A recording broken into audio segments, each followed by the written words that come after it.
बिल्वाष्टकम् त्रिदलं त्रिगुणाकारं त्रिनेत्रं च त्रियायुषं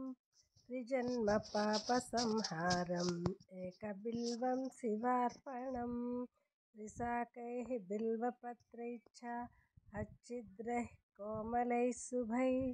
तव पूजां करिष्यामि एकबिल्वं शिवार्पणम् कोटिकन्या महादानं तिलपर्वतकोटयः काञ्चनं शैलदानेन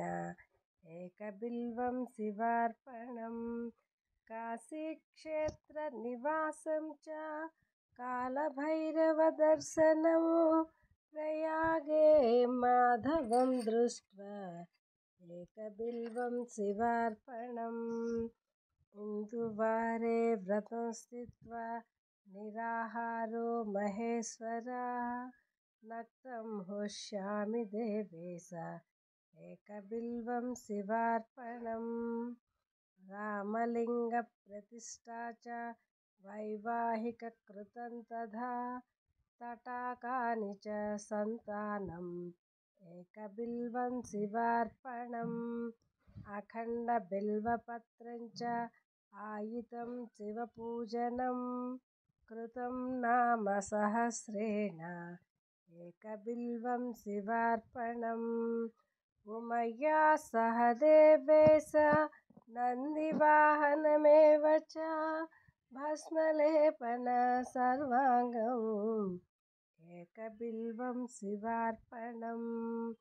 सालग्रामेषु विप्राणां तटाकं दशकूपयोः यज्ञकोटिसहस्रस्य एकबिल्वं शिवार्पणम् दन्तिकोटिसहस्रेषु अश्वमेधशतक्रतौ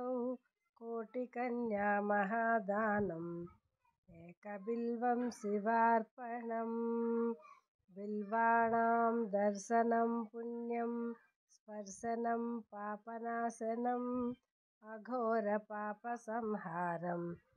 एकबिल्वं शिवार्पणम् सहस्रवेदपाठेषु ब्रह्मस्थापनमुच्यते अनेकव्रतकोटीनाम् एकबिल्वं शिवार्पणम् अन्नदानसहस्रेषु सहस्रोपनयनं तथा अनेकजन्मपापानि एकबिल्वं शिवार्पणम् बिल्वाष्टकमिदं पुण्यं यः पठेत् शिवसन्निधौ शिवलोकमवाप्नोति एकबिल्वं शिवार्पणम्।